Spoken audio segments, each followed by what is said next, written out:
देश है अपना, जगाना देश है अपना, जगाना देश है अपना। स्वयं अब जाग कर हमको जगाना देश है अपना। हमारे देश की मिट्टी हमें प्राणों से प्यारी है, यहीं के अन्न जलवायु परम श्रद्धा हमारी है। सुभाषा है हमें प्यारी, ओ प्यारा देश है अपना, जगाना देश है अपना, जगाना देश है अपना। स्वयं अब जाग कर हमको जगाना देश है अपना। नहीं है अब समय कोई गहन निद्रा में सोने का, समय है एक होने का, न मतभेदों में खोने का। बढ़े बल राष्ट्र का जिससे वो करना मेल है अपना, जगाना देश है अपना, जगाना देश है अपना। स्वयं अब जाग कर हमको जगाना देश है अपना। जतन हो संगठित हिंदू वो सक्रिय भाव भरने का, जगाने राष्ट्र की भक्ति उत्तम कार्य करने का। समुन्नत राष्ट्र हो भारत यही उद्देश्य है अपना, जगाना देश है अपना, जगाना देश है अपना। स्वयं अब जाग कर हमको जगाना देश है अपना। अभी उत्तर पूर्व क्षेत्र के क्षेत्र प्रचारक श्रीमान रामदत्त चक्रवर्ती जी का अधिक होने वाला है, करता हूँ अधिक का हम सबको मार्गदर्शन मिलेगा। बंधुवर सभी को नमस्कार। हम सब लोग इस लॉकडाउन में महाविद्यालयीन छात्रों के शिविर में भाग ले रहे हैं। यद्यपि हम सब अपने घरों में हैं, अपने स्थानों पर भी हैं, किंतु फिर भी फेसबुक के माध्यम से, व्हाट्सएप के माध्यम से हम इस शिविर के कार्यक्रम में हिस्सा ले रहे हैं।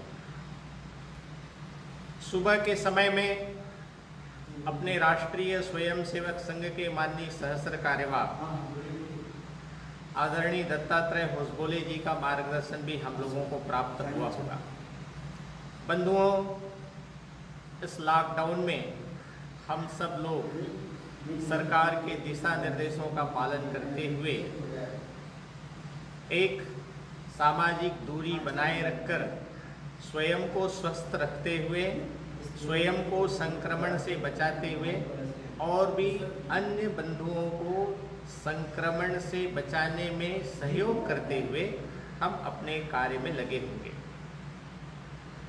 आज जो आप सब लोगों के सम्मुख मुझे विषय रखना है वो है राष्ट्रीय स्वयंसेवक संघ का कार्य क्या है।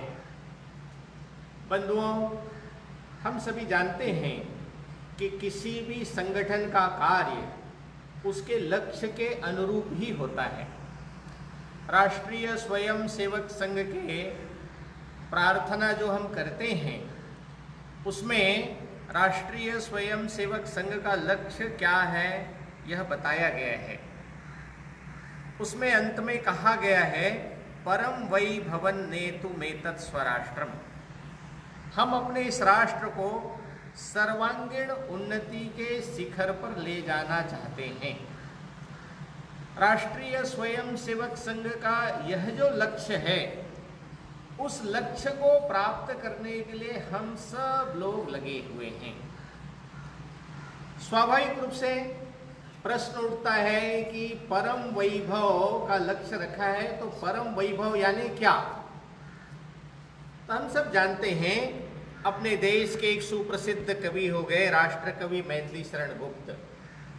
वो कहते हैं, भूलोक का गौरव, प्रकृति का पुण्य लीला स्थल कहाँ, फैला मनोहर गिरि हिमालय और गंगा जल कहाँ। संपूर्ण देशों से अधिक किस देश का उत्कर्ष है, उसका कि जो ऋषि भूमि है वह कौन भारतवर्ष है। हाँ, वृद्ध भारतवर्ष ही संसार का सिरमौर है, ऐसा पुरातन देश कोई विश्व में क्या और है। संसार की भवभूतियों यह प्रथम भंडार है, विधि ने किया नर सृष्टि का पहले यही विस्तार है। संसार को पहले हम ही ने ज्ञान भिक्षा दान की, आचार की, विज्ञान की, व्यापार की, व्यवहार की। ऐसा ही अपना महान देश रहा है। वैसा देश बने, इस लक्ष्य को लेकर हम सब कार्य में लगे हुए। राष्ट्रीय स्वयं सेवक संघ ने जो लक्ष्य रखा है, उस लक्ष्य के अनुरूप भी उनका कार्य भी है। कभी कभी समाज के नए बंधुओं को राष्ट्रीय स्वयं सेवक संघ के कार्य को समझना बड़ा कठिन होता है। बंधुओं, एक पुरानी कथा आप सब लोगों को बताना उचित रहेगा। एक गांव में, एक परिवार में एक खीर का कार्यक्रम था। दूध, मिश्री और चावल से मिलकर के जो पदार्थ बनता है खीर। खीर जब बना तो पड़ोस के लोगों को भी बांटना चाहिए, देना चाहिए, ऐसी उसकी कल्पना हुई। बाजू में एक परिवार रहता था, वह दृष्टिहीन था, सूरदास थे, उनको दृष्टि नहीं थी। उनके घर गए और जाकर के उनको कहा, सूरदास खीर खाओगे? उसने कहा, खीर कैसे होती है? सूरदास खीर नहीं जानते, खीर तो सफेद होती है। सूरदास ने पूछा, ये सफेद कैसे होती है? सामने वाले व्यक्ति ने कहा, सूरदास सफेद नहीं जानते, सफेद जो है वो बगुले के समान होता है। तो सूरदास ने फिर प्रश्न किया, बगुला कैसा होता है? क्योंकि उन्होंने तो खीर न देखा था, न जाना था, न खाया था। तो जो खीर लेकर गया था, उन्होंने कहा, हाथ का इशारा बना करके कहा, बगुले के समान टेढ़ा हाथ का इशारा किया और कहा, सूरदास देखो, हाथ को स्पर्श करो, खीर जो बगुला है वो इस प्रकार से होता है। सूरदास ने स्पर्श किया तो देखा, ये तो हाथ टेढ़ा है, इसका मतलब खीर टेढ़ा होता है। ना बाबा, ऐसी खीर तो मैं नहीं खाऊंगा। सूरदास को खीर समझाना है तो सबसे सरल तरीका क्या है? कटोरी में खीर लो, चम्मच लो, कहो सूरदास मुंह खोलो, एक चम्मच उसके मुंह में डालो, तो सूरदास कहेगा, भैया एक चम्मच क्या, पूरी कटोरी भर खीर दे दो। सूरदास को खीर समझाना है तो सबसे सरल तरीका क्या है? तो उसको खीर की अनुभूति कराओ, चखा करके। राष्ट्रीय स्वयं सेवक संघ को भी समझना है, उसके कार्य को समझना है, तो राष्ट्रीय स्वयं सेवक संघ के निकट आकर उसका अनुभव लेना पड़ेगा। बंधुओं, इतने बड़े राष्ट्र को यदि परम वैभव के शिखर पर ले जाना है, सर्वांगीण उन्नति के शिखर पर ले जाना है, तो कोई 2-4 बड़े नेता अथवा 1-2 महापुरुषों के आधार पर यह देश बड़ा बनने वाला नहीं। कहा गया है, some great people can not make the nation great. 2-4 बड़े लोग मिलकर के देश को बड़ा नहीं बना सकते।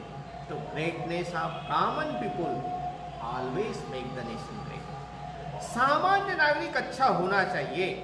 सामान्य नागरिक का स्तर जितना ऊंचा उठेगा, उतना ही देश खड़ा होगा, उतना ही देश बड़ा होगा। बंधुओं, 1982 में इस देश के अंदर एक खेल हुआ था अंतर्राष्ट्रीय, उसका नाम एशियाड 82। दिल्ली में वो कार्यक्रम हुआ था, उसमें देश विदेश के खिलाड़ी और दर्शक भी थे। उस खेल को देखने के लिए एक अमेरिका की बहन आई हुई थी।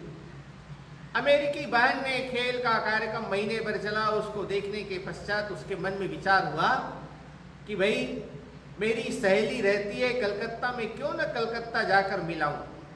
खेल का कार्यक्रम समाप्त होने के पश्चात वो कलकत्ता चली आई।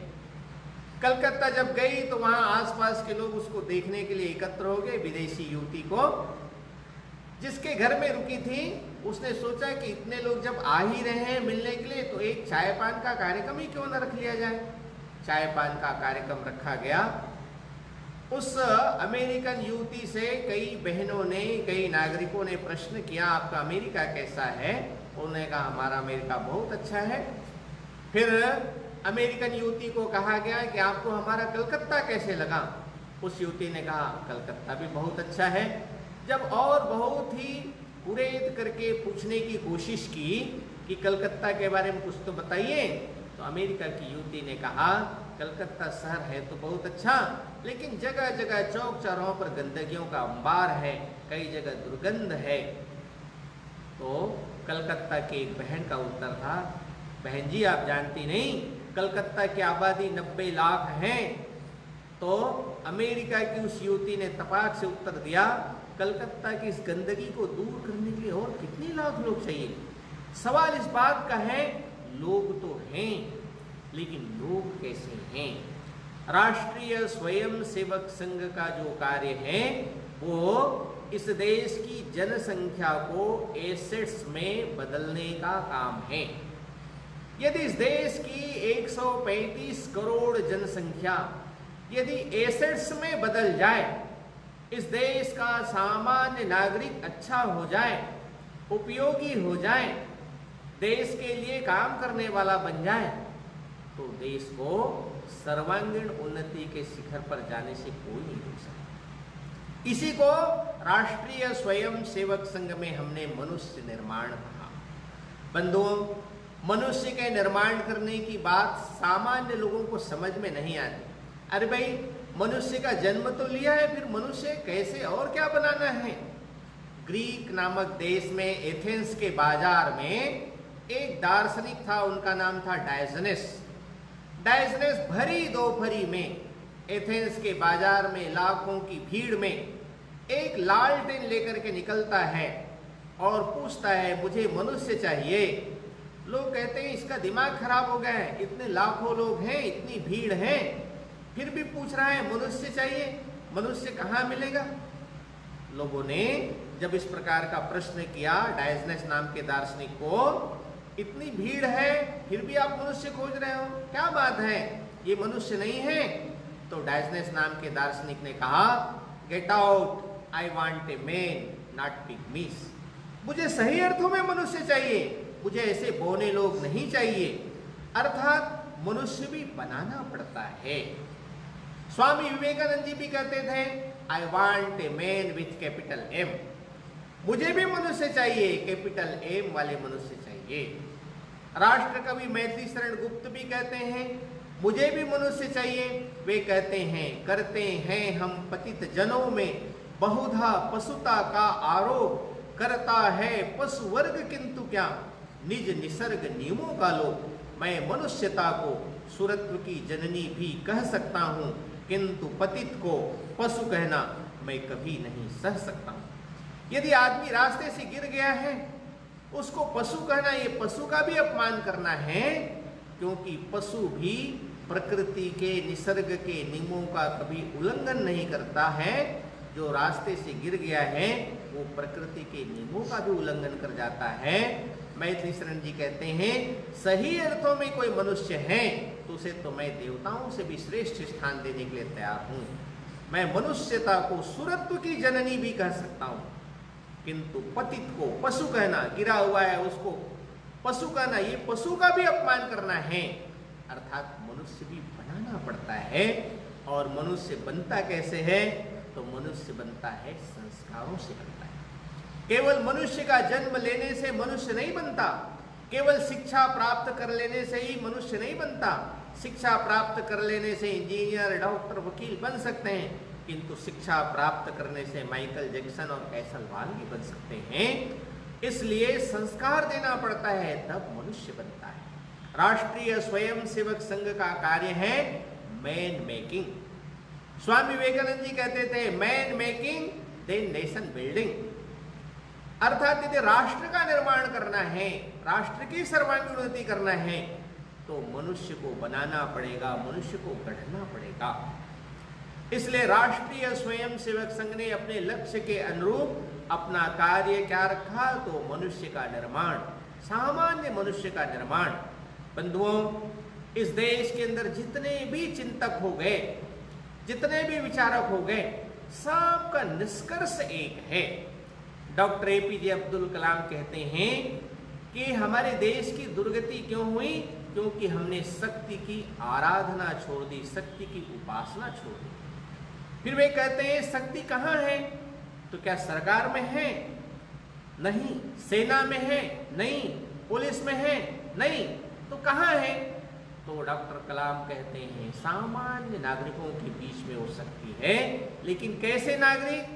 तो डॉक्टर कलाम कहते हैं अपने आंखों पर स्वार्थ का पर्दा डालकर अपने देश को बड़ा बनाने का सपना लेकर चलने वाली ऐसी सामान्य जनता है, उसके अंदर वह शक्ति है। अपने देश को बड़ा बनाने का सपना लेकर चलने वाली जनता, ऐसे लोग खड़े करने पड़ेंगे। वर्गीस कुरियन, जो अमूल के जनक, दुग्ध क्रांति जिन्होंने खड़ा किया, ऐसे वर्गीस कुरियन जी भी कहते हैं केवल सरकारी प्रयत्नों के आधार पर हम राष्ट्र को बड़ा बनाने का सोचेंगे तो वह पर्याप्त नहीं होगा। जब तक के समाज की शक्ति सरकारी प्रयत्नों के साथ मिलेगी नहीं, मिलकर के प्रयत्नशील नहीं होगी, तब तक के राष्ट्र खड़ा नहीं हो सकता। सर मानवेंद्रनाथ राय कैपिटल ह्यूमनिज्म के निर्माता थे।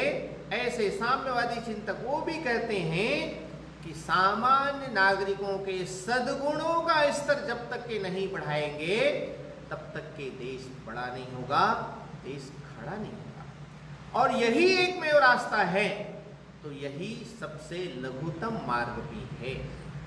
पूज्य महात्मा गांधी जी भी कहते थे स्वराज्य तो हमने प्राप्त किया, किंतु स्वराज्य टिकाऊ कब रहेगा? जब इस देश के लाखों लाख लोग अपने स्वयं के सरोकारों से ऊपर उठकर देश के सरोकारों के साथ अपने को जोड़ेंगे, तभी स्वराज्य टिकाऊ रहेगा।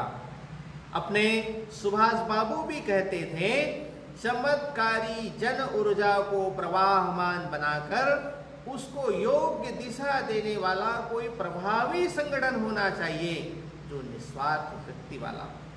देश के जितने भी आमूलाग्र चिंतक हो, चाहे पूज्य बाबा साहब अम्बेडकर हो, अथवा सुभाष बाबू हो, महात्मा गांधी जी हो, अथवा वर्तमान के चिंतक हो, सबका निष्कर्ष एक है, यदि इस देश को बड़ा बनाना है तो सामान्य नागरिक को तैयार करना पड़ेगा, सामान्य नागरिक को एसेट्स के रूप में परिवर्तित करना पड़ेगा, उसका निर्माण करना पड़ेगा। बंधुओं, सामान्य नागरिक का निर्माण करना है तो उसको संस्कार देना पड़ेगा। तो संस्कार किन बातों का देना पड़ेगा? तो पहली बात तो अपने को देश प्रथम है, राष्ट्रभक्ति का संस्कार, देशभक्ति का संस्कार हमको देना पड़ेगा। जिस देश का इतिहास हम पढ़ते हैं, इजराइल का, जापान का, वो देश संकटों में, चुनौतियों में, विपरीत परिस्थितियों में क्यों खड़ा हो गया, क्यों दुनिया के मानचित्र पर उभर करके सामने आया? तो इतिहास बताता है कि उन देशों ने अपने देश के सामान्य नागरिक को देश में। जापान के बारे में उदाहरण आता है कि स्वामी रामतीर्थ जापान के टोक्यो नामक राजधानी पर ट्रेन से गए। उनको उपवास था, फलाहार करना था, उपवास तोड़ना था, तो प्लेटफॉर्म पर बाहर गए। उन्होंने इधर उधर देखा तो कहीं फल नहीं मिला। उनके मुंह से अनायास निकल गया कि जापान कैसा देश है जिसकी राजधानी में भी, टोक्यो में फल उपलब्ध नहीं होता। एक जापान का विद्यार्थी उसको सुन रहा था, उसको सहन नहीं हुआ। वो प्लेटफॉर्म से बाहर गया फलों की दुकान पर और 8-10 फल ला करके टोकरी में स्वामी जी को भेंट किया। स्वामी जी ने कहा, बेटा तुमने बहुत अच्छा काम किया है, मुझे फलों की आवश्यकता थी किंतु प्लेटफॉर्म पर फल उपलब्ध नहीं था, इसका क्या मूल्य दूं? तो जापानी विद्यार्थी कहता है, स्वामी जी आपको इसका मूल्य देना ही है, तो आप अपने देश में जाकर कभी मत कहना कि जापान कैसा देश है जिसके प्लेटफॉर्म पर फल नहीं मिलता। यही इसका मूल्य है। एक जापान का विद्यार्थी, जापान का बालक अपने देश के बारे में किस प्रकार का भाव रखता है, यह राष्ट्रभक्ति, राष्ट्र सर्वोपरि, इस प्रकार का भाव इस देश के सामान्य नागरिकों के अंदर आना चाहिए। बंधुओं, हम सबको पता ही है अपना देश 1947 में स्वतंत्र हुआ। उसके तुरंत बाद पाकिस्तान के कबायलियों ने हमला कर दिया। अपने देश की सीमा पर एक कस्बा था, उसका नाम था कोटली। उस कोटली शहर की आबादी 7000 के आसपास रही होगी। एक बीच में नदी, उसके उस पार पाकिस्तान की सीमा। पाकिस्तान की सीमा पर भी पाकिस्तानी सैनिक और कबायलियों का वहां पर डेरा था। इधर भारत की सीमा पर भारतीय जवानों का, भारत की सेनाओं का छोटा सा टुकड़ी वहां पर भी क्रियाशील था, सक्रिय था। कभी कभी गोला बारूद आता था पाकिस्तान की ओर से, तो उसका जवाब देते थे भारतीय सैनिक। थोड़ी देर में हमारे देश की सेना के पास में सामग्री खत्म हो गया। सेना के कमांडर ने वायरलेस से सूचना दी, एक हेलीकॉप्टर से सेना के द्वारा जो हेलीकॉप्टर था उसमें माध्यम से सैन्य सामग्री गिराई गई, लेकिन दुर्भाग्य से वो पाकिस्तान की सीमा पर गिर गया। सेना का कमांडर चिंतित हो गया। उनको लगा कि भाई जब तक के सैन्य सामग्री नहीं आएगी तब तक के हम इस सीमा की सुरक्षा कैसे कर सकेंगे, हम इस नगर की सुरक्षा कैसे कर सकेंगे। और मेरे पास तो सैनिकों की टुकड़ी बहुत छोटी सी है, यदि इसको भेजता हूं तो सैनिकों को बलिदान भी देना पड़ सकता है। ऐसी स्थिति में नागरिकों की सहायता लेनी चाहिए। सेना का कमांडर सीधे संघ के कार्यालय में जाता है। वहां उस समय नगर कार्यवाह थे श्रीमान चंद्र प्रकाश जी, पंजाब नेशनल बैंक में काम करते थे। पंजाब नेशनल बैंक में काम करते हुए संघ के लिए पर्याप्त समय देते थे। चंद्र प्रकाश जी से कहा सेना के कमांडर ने, चंद्र प्रकाश जी इस समय एक गंभीर संकट है। सैन्य सामग्री आकर के तो गिराई गई, किंतु वह पाकिस्तान की सीमा पर गिर गया है। जब तक कि वो सैन्य सामग्री यहाँ वापस हमारे पास में नहीं आएगी तब तक की सीमा की सुरक्षा करना बड़ा कठिन है। इसलिए नागरिकों की सहायता चाहिए इसके लिए। और मुझे लगता है इस समय आप ही इस काम में सहयोगी बन सकते हैं। चंद्र प्रकाश जी ने कहा, आपको कितने कार्यकर्ता चाहिए? सेना के कमांडर ने कहा, कम से कम 8 तो चाहिए। एक एक पेटी, एक एक कार्यकर्ता उठा करके लाएंगे तो 8 पेटी आ सकता है। चंद्र प्रकाश जी ने कहा, चिंता मत करो, एक तो मैं हूं, 7 को अभी लेकर के आता हूं, आप चलिए सेना की चौकी पर। सेना का कमांडर ऊपर नीचे देखने लगा, ऐसे बोल रहा है जैसे 8 कार्यकर्ता इनके जेब में हो। चंद्र प्रकाश जी ने कहा, चिंता मत करिए, चलिए आप शीघ्राति शीघ्र, मैं तुरंत लेकर के आता हूँ। चंद्र प्रकाश जी नगर में गए। कोटली के अंदर एक छोटा सा भाषण युवकों के बीच में दिया, आकस्मिक आह्वान करके। इस समय देश संकट में है, बलिदान देने वाले युवकों की आवश्यकता है, जो बलिदान दे सकते हैं ऐसे सब लोग सामने आ जाओ। एक 40-50 नौजवान सब के सब सामने आ गए। चंद्र प्रकाश जी के सामने प्रश्न खड़ा हो गया, मुझे तो 7 लोगों को लेकर के जाना है और यहाँ तो 40-50 आ गए। हर एक से बातचीत करके उनको वापस किया। 7 वे और स्वयं को मिलाकर 8 ऐसे जाने लगे। इतने में वेद प्रकाश नाम का एक स्वयं से को भी आ गया। उन्हें हाथ पकड़कर कहा, चंद्र प्रकाश जी मैं भी आपके साथ जाऊंगा, मैं भी मातृभूमि को अपना बलिदान देना चाहता हूँ। चंद्र प्रकाश जी ने कहा, 8 लोग जाने थे, 8 पूरे हो गए, आप रुको यहीं पर, आप नगर की सुरक्षा में लगो। उन्होंने कहा, ठीक है, आप आज्ञा देते हो तो मैं रुकता हूँ, लेकिन आज रात्रि का भोजन मैं आप सबके साथ करूंगा और यदि आप लोग नहीं आए सुरक्षित तो मैं भी अपने आप को मातृभूमि को समर्पित कर दूंगा। वेद प्रकाश घर आ जाता है। घर में आकर भोजन तैयार करवाता है माता जी से और वो टिफिन लेकर के कार्यालय में पहुंच जाता है।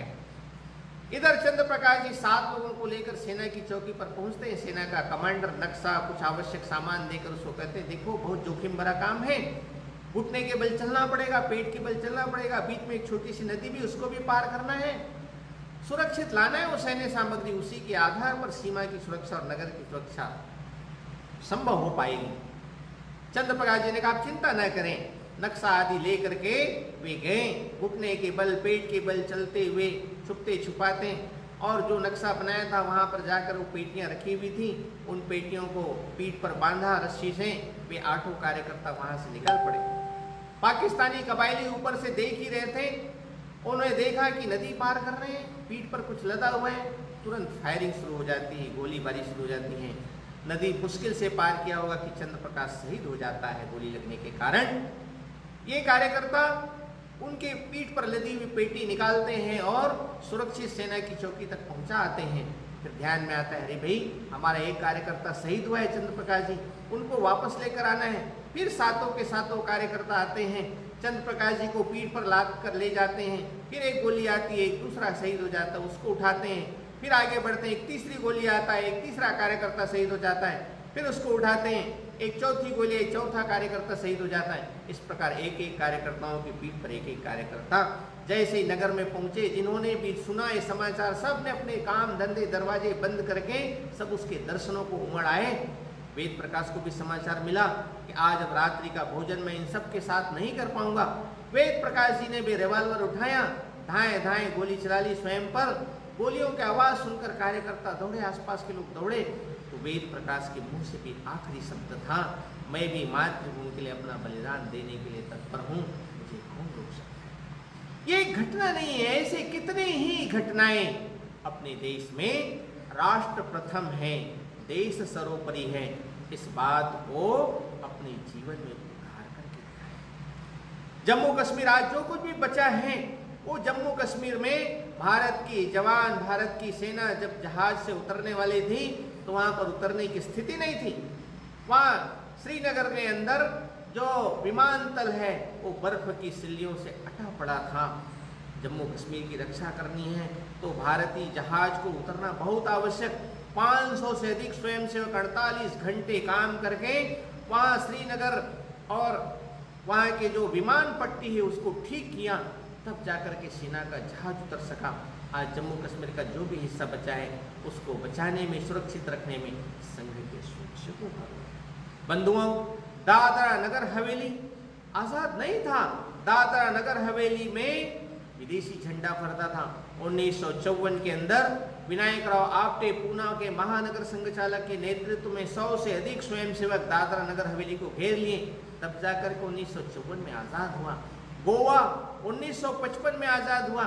उज्जैन के राजा भाव महाकाल, सागर की सहात्रा देवी तिरंगा को लिए बलिदान हो गए, तब जाकर के गोवा मुक्त हुआ 1955 में। ऐसे देश के लिए, देश को प्रथम मानकर जीवन जीने वाले ऐसे अनेक लोग तैयार हुए। वास्तव में आज देश को खड़ा करना है, देश को बड़ा करना है, तो मनुष्य निर्माण की प्रक्रिया में इस देश के सामान्य नागरिकों के अंदर देशभक्ति का भाव आना ये प्रथम बात है, पहली बात है। बंधुओं, इस देश में हमेशा अपने देश के अंदर जो छिपे हुए राष्ट्र विरोधी ताकतें हैं उसी से नुकसान उठाना पड़ा है। 712 ईस्वी में मोहम्मद बिन कासिम को हारना पड़ा। मोहम्मद बिन कासिम जब हमला किया अपने महाराजा दाहिर सेन के ऊपर, तो दाहिर सेन का पराभव क्यों हुआ? क्योंकि दाहिर सेन का सेनापति मोहम्मद बिन कासिम से जाकर मिल गया, विश्वासघात किया। पृथ्वीराज चौहान जब लड़ रहे थे तो उस समय जयचंद मोहम्मद गोरी से जाकर के मिल गया। महाराणा प्रताप लड़ रहे थे, उस समय मानसिंह अकबर से जाकर के मिल गया। छत्रपति शिवाजी महाराज हिंदुओं के लिए सब प्रकार से लड़ाई लड़ रहे थे, तो मिर्जा राजा जयसिंह औरंगजेब का सिपह सालार बनकर के लड़ाई लड़ रहा था। वास्तव में इस देश के अंदर ऐसे राष्ट्र विरोधी जो लोग हैं उसके कारण देश को भारी क्षति उठानी पड़ी है। आज भी इस देश के अंदर छिपे हुए जो राष्ट्र विरोधी ताकतें हैं, जो दुनिया के अंदर कई प्रकार से गलत प्रकार के विचार करते रहते हैं, राष्ट्र की अवमानना करते रहते हैं, ऐसे लोगों के अंदर देशभक्ति का भाव खड़ा होना आवश्यक है। तो मनुष्य निर्माण की प्रक्रिया में सबसे पहले इस देश के सामान्य नागरिकों के अंदर देशभक्ति का भाव होना चाहिए। दूसरी बात है, इस देश के अंदर मनुष्य बनाना है तो प्रामाणिकता का भाव होना चाहिए, ईमानदारी का भाव होना चाहिए। वास्तव में हमारे देश में प्रामाणिकता का स्तर जितना सामान्य नागरिकों के अंदर जितना बढ़ता जाएगा उतना ही देश बड़ा बनेगा। बंधुओं, हम सबको पता होगा, भोपाल में कुछ वर्ष पूर्व अपने दिल्ली की मुख्यमंत्री शीला दीक्षित का बेटा संदीप दीक्षित आए हुए थे। उनके पास 10 लाख रुपए का एक थैला रेलगाड़ी में छूट गया था। घर वापस आ गया भोपाल में। उनको बाद में पता चला कि मेरा बैग तो छूट गया है। इतने में जो रेल के अंदर जो कोच अटेंडेंट जो सब प्रकार से गद्दा बिस्तर वगैरह लगाता है, वो कोच अटेंडेंट को बैग मिल गया। बैग में देखा 10 लाख रुपए हैं। ये कोच अटेंडेंट चाहता तो उसको रुपये को रख सकता था, लेकिन वो स्टेशन मास्टर के पास में आकर के वो जमा करता है। स्टेशन मास्टर के पास आकर के जब शीला दीक्षित का बेटा पूछता है कि कोई बैग मिला है क्या, तो उन्होंने कहा बैग तो मिला है, देखिए वो बैग आप ही का तो नहीं है। उन्होंने देखा तो बैग उन्हीं का था। कौन लाया? तो स्टेशन मास्टर ने कहा कि कोच अटेंडेंट तो बहुत सामान्य व्यक्ति था, लेकिन उसको 10 लाख रुपए का ये प्रलोभन दिखा नहीं सका। तो इस देश के अंदर अनेकों ऐसे लोग हैं। प्रमोद खानापुरकर जी अपने संघ के कार्यकर्ता, धूले में सिंचाई विभाग में इंजीनियरिंग का काम करते, अपने बहुत बड़े अधिकारी, जीवन में कभी किसी प्रकार से अप्रामाणिक व्यवहार नहीं किया। ऐसे प्रामाणिक उनका जीवन।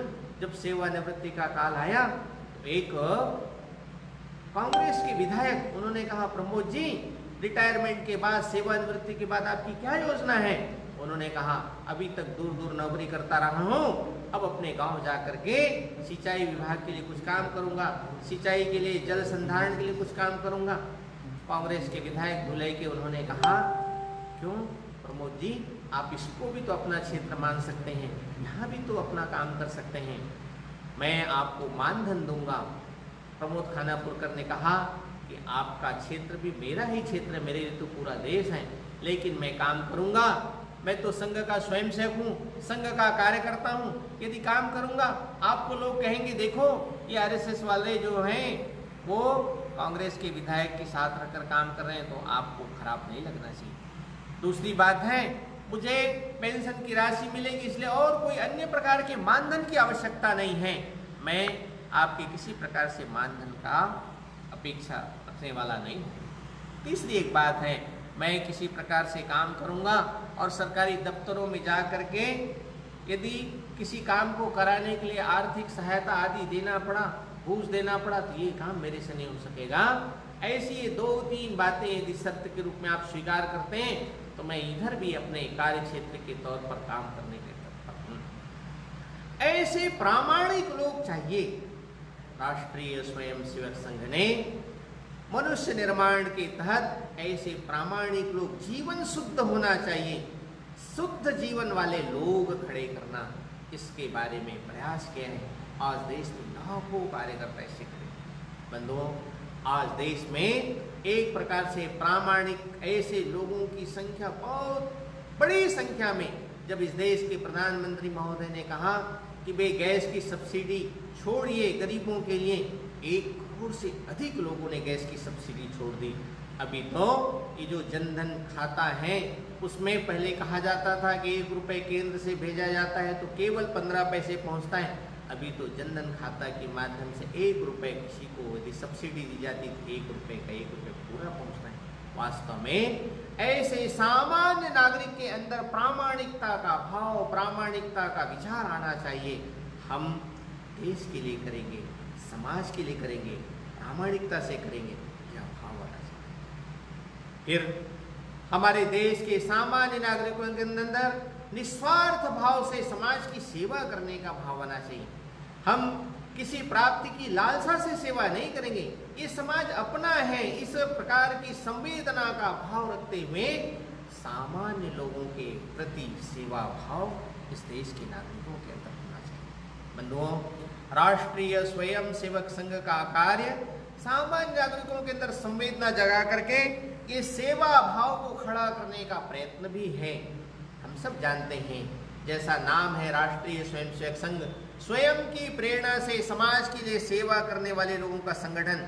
चाहे उत्तरकाशी में कहीं तूफान आया हो, गुजरात में भूकंप आया हो, या कहीं बाढ़ की विभीषिका हो, बिहार में भी बाढ़ आया, पहले अकाल आया, ऐसे हर एक समय संघ के स्वयंसेवक सेवा भावना से, निस्वार्थ वृत्ति से समाज के काम करने के लिए अग्रसर हुए। बंधुओं, अभी इस कोरोना के कालखंड में भी इस देश के अंदर 4 लाख स्वयंसेवक अपनी सेवा के काम में लगे हैं। 1 करोड़ से अधिक लोगों तक अपनी सहायता पहुंचा रहे हैं और तो और कई प्रकार के जोखिम भरे काम भी कर रहे हैं। ठाणे और पूना में तो अपने स्वयंसेवक चिकित्सकों के साथ मिलकर कोविड-19 के स्क्रीनिंग के काम में भी लगे हुए हैं। कभी भी उनको पॉजिटिव हो सकता है, फिर भी वे काम में लगे हुए हैं। ऐसे देश भर के अंदर सेवा भाव से युक्त होकर काम करने वाले नागरिक चाहिए, निस्वार्थ बुद्धि से काम करने वाले चाहिए। हरियाणा की एक घटना का उल्लेख करना उचित होगा।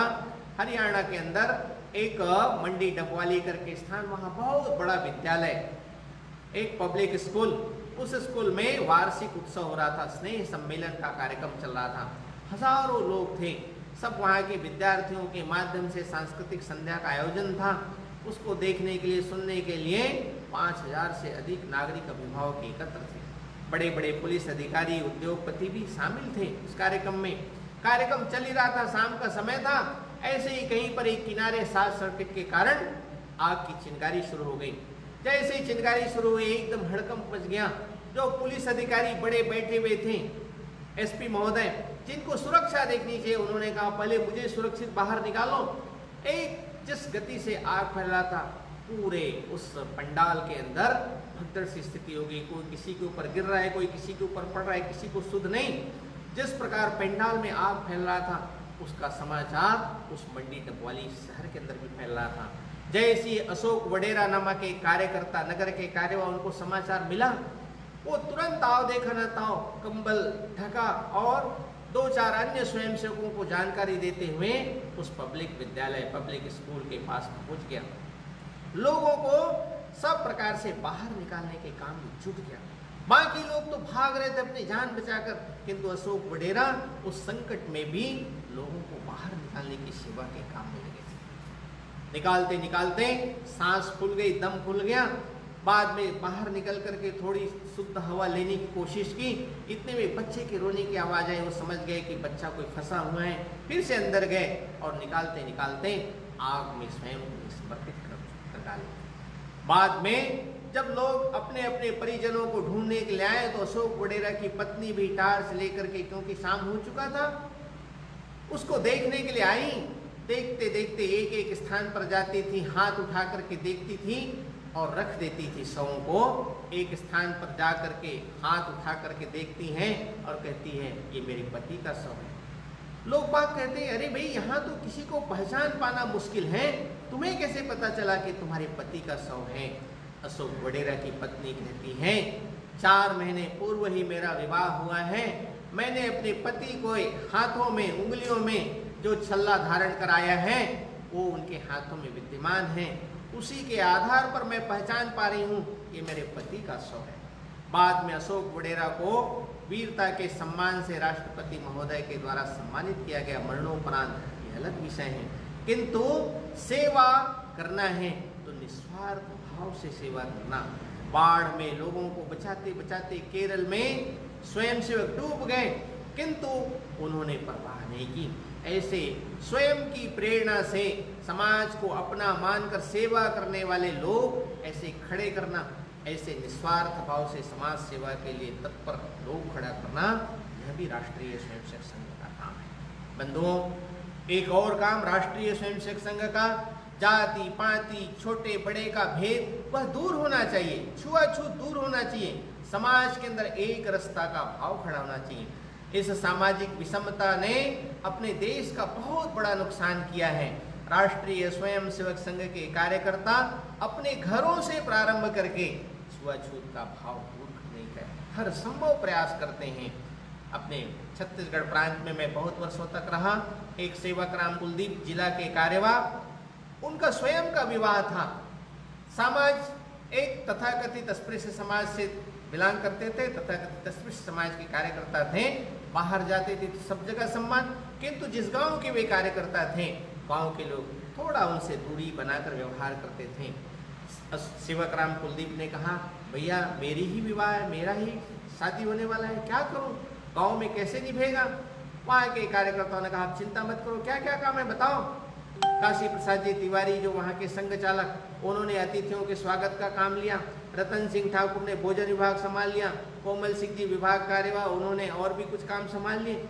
ऐसे जब बड़े बड़े जिम्मेदार कार्यकर्ता सब काम, घर का काम संभाल ले, विवाह का काम, तो गांव के लोगों को लगा अरे काशी प्रसाद जी तिवारी, रतन सिंह जी ठाकुर, ऐसे बड़े बड़े लोग इनके घर में आ सकते हैं, इनके घर में उनके अतिथियों के जूठे बर्तन उठा सकते हैं, तो हम लोगों को क्या आपत्ति है, हम लोगों को भी जाना चाहिए।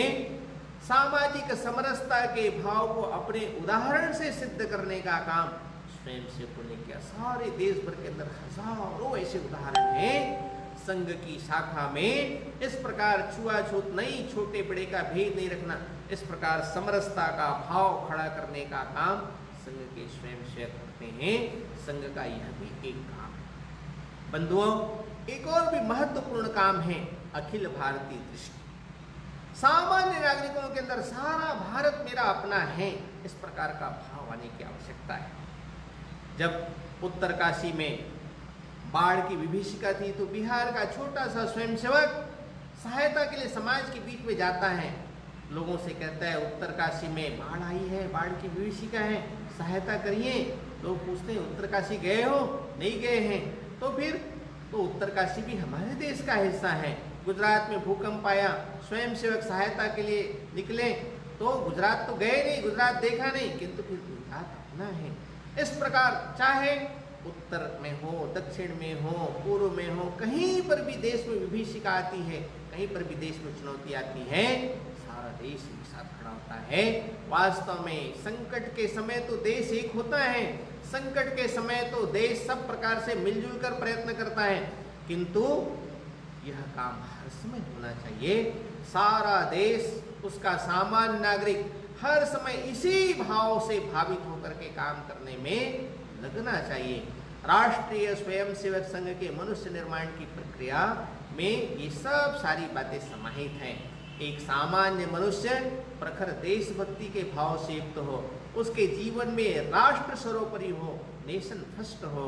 दूसरा, उसका जीवन प्रामाणिक हो, जीवन शुद्ध होना चाहिए। तीसरा, उसके जीवन में निस्वार्थ भाव से समाज के बारे में सेवा करने का भाव हो, संवेदना का भाव हो कि समाज मेरा अपना है, इसके लिए मुझे काम करना है। और एक छुआछूत का भाव समाप्त होना चाहिए समाज के अंदर। अपने जीवन में उदाहरण प्रस्तुत करते हुए ऐसे छुआछूत दूर करने के लिए अपने स्वयं को लगना चाहिए और अखिल भारतीय दृष्टि से युक्त होना चाहिए।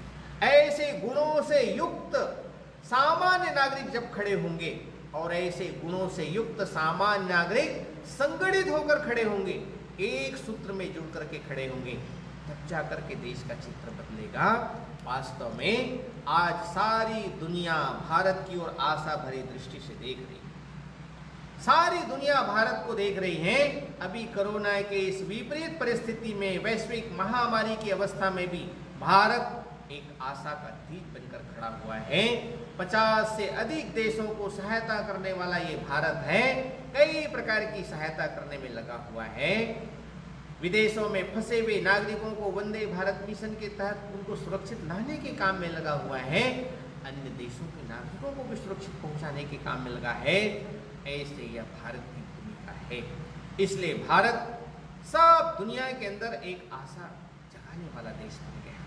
वो ऐसे आशा भरी दृष्टि से सारी दुनिया देख रही है। उस भारत को सबल राष्ट्र बनाना है, सबल राष्ट्र खड़ा करना है, विश्व गुरु के तौर पर खड़ा करना है, तो सामान्य नागरिक ही उसका आधार है।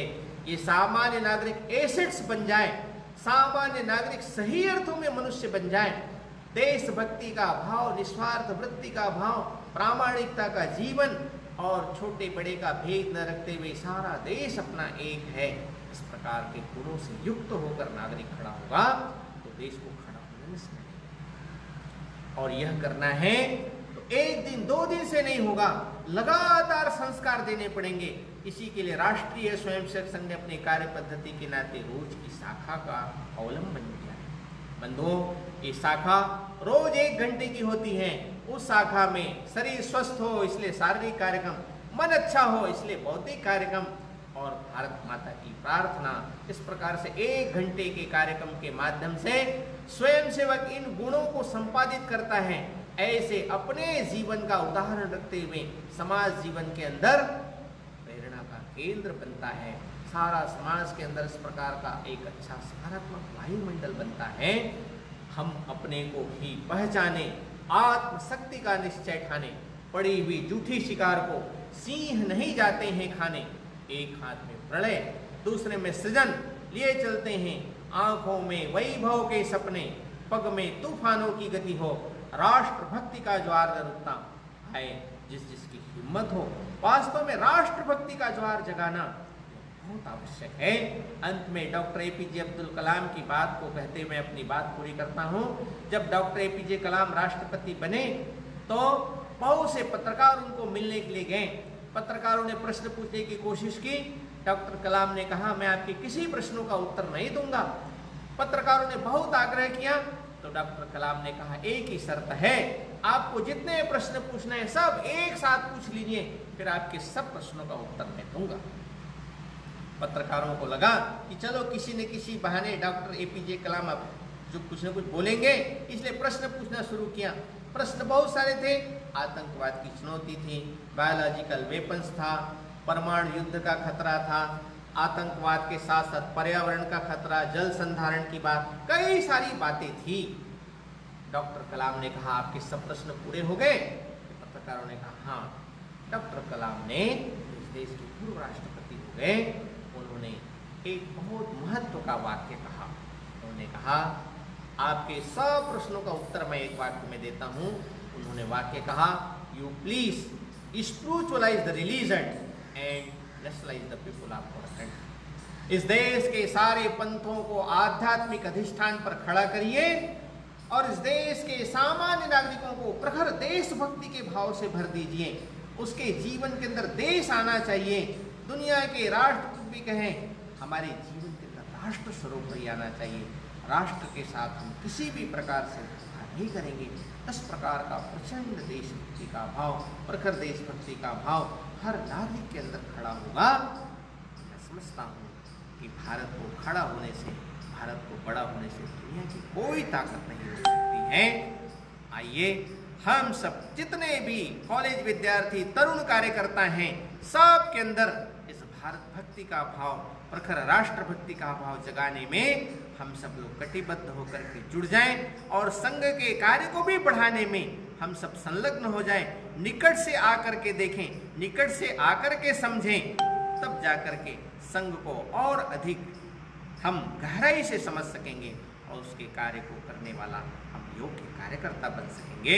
इस शिविर में से योग्य कार्यकर्ता की उपलब्धि हो, यही प्रभु चरणों में प्रार्थना करते हुए आप सब लोग इस कार्यक्रम में आए। इसलिए आप सब बंधुओं को बहुत बहुत शुभकामना, धन्यवाद देते हुए पुनः अपना स्वास्थ्य ठीक रखते हुए समाज का स्वास्थ्य भी ठीक रखने में सहायक बनने की प्रार्थना करते हुए मैं अपनी वाणी को विराम देता हूँ।